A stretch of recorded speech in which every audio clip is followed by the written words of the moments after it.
সাংবাদিক ইলিয়াস হোসেন যখন ডক্টর জাহিদুর রহমান এবং রুমিন ফারহানার বিষয়ে অভিযোগ করেছিলেন, অবৈধ সম্পর্ক বা বিননা বিষয়ে, আমি মনে করেছিলাম সাংবাদিক ইলিয়াস তো কত কথাই বলে, এগুলোতে পাত্তা দেওয়ার কি আছে। কিন্তু আজকে আমি ডক্টর জাহিদুর রহমানের স্ত্রীর কাছ থেকে যে অভিযোগ পেলাম ফেসবুক পোস্টের মাধ্যমে, তাতে আমি চিন্তা করলাম যে এই বিষয়ে কিছু কথা বলা দরকার। আমি সাধারণত নারী পুরুষের সম্পর্ক, বৈধ অবৈধ বা এইসব বিষয়গুলো নিয়ে কথা বলতে চাই না, আমার কাছে খুব নোংরামি মনে হয়। বাট আমি মনে করি যে আসলে এই বিষয়ে একটু কথা বলা উচিত, কারণ সেখানে ডক্টর জাহিদুর রহমানের স্ত্রী বলেছেন যে তাকে শেষ করে ফেলা হতে পারে। এখন শেষ করে ফেলা হতে পারে বলতে তিনি কি বলছেন আমি জানি না, হয়তো মৃত্যু হতে পারে। এবং তিনি তার স্বামীর বিরুদ্ধে গুরুতর অভিযোগ এনেছেন। তার স্বামী হচ্ছে ডক্টর জাহিদুর রহমান, যিনি ইউটিউবে আমাদেরকে অনেক জ্ঞান দেন, অনেক পরামর্শ দেন, এবং সেখানে রুমিন ফারহানার মতো একজন নেত্রী, বিএনপির সহ আন্তর্জাতিক বিষয়ক উপদেষ্টা, তার মতো একজন বড় নেত্রী, তিনি ব্ল্যাকমেইল করতেছেন ডক্টর জাহিদুর রহমানকে।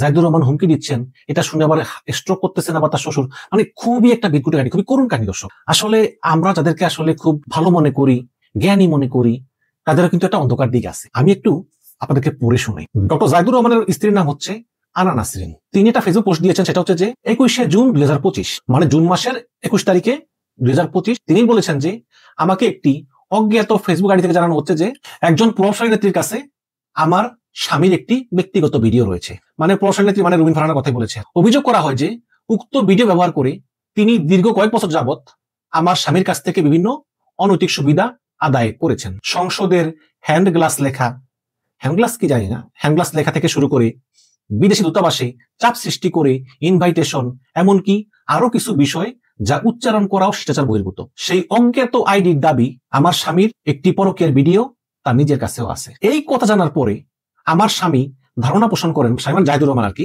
ধারণা পোষণ করেন যে এই আইডি হয়তো গোয়েন্দা সংস্থার সঙ্গে সংশ্লিষ্ট। পরবর্তী সময়ে উক্ত আইডি থেকে আমাকে অনেকবার মেসেঞ্জার ভিডিও কল করে আমার স্বামীর সেই ভিডিওটি দেখানোর চেষ্টা করা হয়। আমি নীতিগতভাবে কারো ব্যক্তিগত ভিডিও দেখা গরিত মনে করায় কখনোই সেই ফোন রিসিভ করিনি। এবার ব্যাকগ্রাউন্ডে যাই।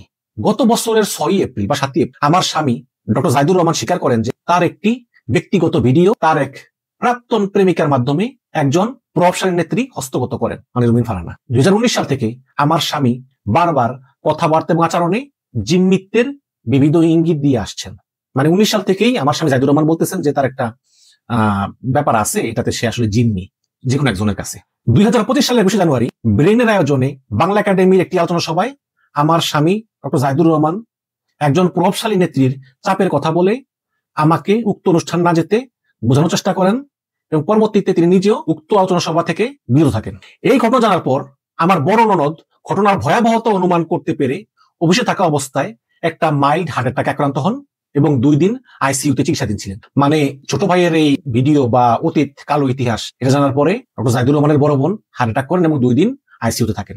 এই বছরের 11ই মে ডক্টর জাহিদুর রহমান তার স্ত্রীকে বলেন যে তিনি খুব বিপদে আছেন, তার স্ত্রীর সাহায্য তার প্রয়োজন, তবে এখন তিনি কিছু বিস্তারিত বলতে চান না, আরো সময় চান। এর 11 দিন পর মানে 23শে মে জাহিদুর রহমানের স্ত্রী বলেন যে আমি এই বুদ্ধিভিত্তিক ডাকাতি প্রতিহত করার চেষ্টা করলে 21শে জুন 2024 সাল থেকে ধারাবাহিকভাবে আমার কাছে তথ্য আসতে থাকে যে আমাকে সরিয়ে ফেলার পরিকল্পনা চলছে, মানে তাকে মেরে ফেলার পরিকল্পনা চলতেছে। তাহলে তাকে মেরে ফেলার পরিকল্পনা কে করতেছে? তার স্বামী ডক্টর জাহিদুর রহমান নাকি অন্য কেউ?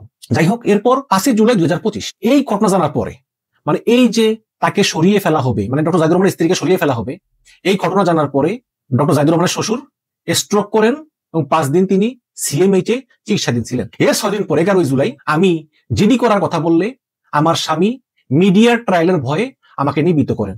একই সঙ্গে আমার অগোচরে তিনি আমার ভাই, বোন এবং বন্ধু রুমার কাছে আমাকে মানসিক রোগী হিসেবে চিহ্নিত করেন। এরপর 3রা আগস্ট 2025 আমার স্বামী আমাকে ডক্টর নাসিম জাহান, তিনি হচ্ছেন অ্যাসোসিয়েট প্রফেসর সাইকিয়াট্রিস্ট, তার কাছে শিডিউল বুক করে আমাকে জোরপূর্বক পাঠানোর চেষ্টা করেন যাতে একটা ভুয়া মানসিক সার্টিফিকেট তৈরি করতে পারেন এবং যাতে আমাকে পাগল প্রমাণ করা যায়। এই সন্দেহে আমি সেখানে যাইনি। এবং 2016 সাল থেকে পরিচিত এক সাংবাদিক আমাকে বহুবার ফোন করার পর গত 2রা সেপ্টেম্বর মানে এই মাসের 2 তারিখে আমি তার সাথে কথা বলি। তিনি কৌশলে আমার স্বামী ডক্টর জাহিদুর রহমান সম্পর্কে তার ব্যক্তিগত তথ্য আদান প্রদানের চেষ্টা এবং আমাকে ডক্টর জাহিদুর রহমানের বিরুদ্ধে উস্কানি দেওয়ার চেষ্টা করেন। এবং এই সাংবাদিক ইতিপূর্বেও আমার স্বামী সম্পর্কে আমাকে অনেক বিভ্রান্তিকর তথ্য সরবরাহ করেছেন এবং আমি নিশ্চিত যে আমার নাম ব্যবহার করে এই সাংবাদিক ইলিয়াস হোসেনের কাছে বিকৃত তথ্য পাঠিয়েছেন। কারণ ডক্টর জাহিদুর রহমান রুমিন ফারহানার পার্ট টাইম হাজবেন্ড, এই উক্তি কেবল আমি তার মুখে শুনেছি, মানে ইলিয়াসের মুখে।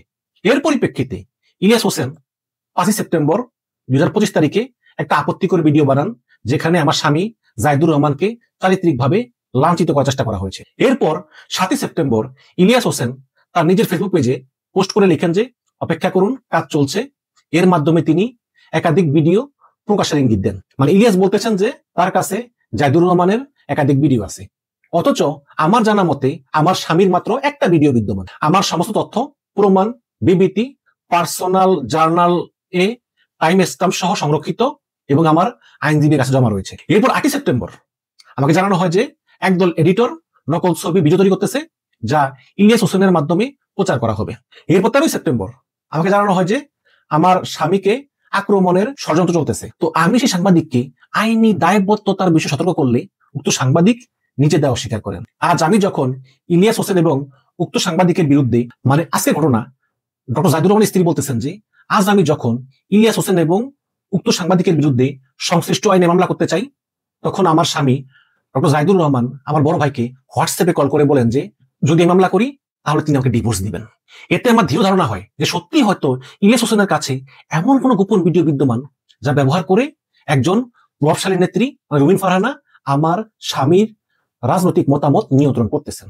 আমি সকলকেই সতর্ক করছি যে আমার দাম্পত্য সঙ্গীর কোনো আসল, নকল বা কোনো ভিডিও কেউ প্রকাশ না করে আমার স্বামী যদি আমার কাছে কোনো অপরাধ করে থেকে থাকে, তাহলে আমি আইনগত পথে তা মোকাবেলা করব।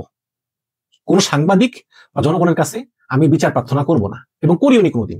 আমার স্বামী ডক্টর জাহিদুর রহমান আমার সঙ্গে কোনো দাম্পত্য অপরাধ করে থাকলে সে বিষয়ে অভিযোগ আনার একমাত্র আইনগত অধিকার আমার।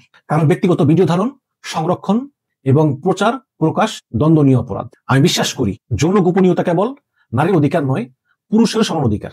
শুনলেন তো দর্শক, এই হচ্ছে কি অবস্থা। আসলেই হয়তো মানে যেটা আমি বুঝলাম আর কি, যে এখানে দুইটা পসিবিলিটি হতে পারে।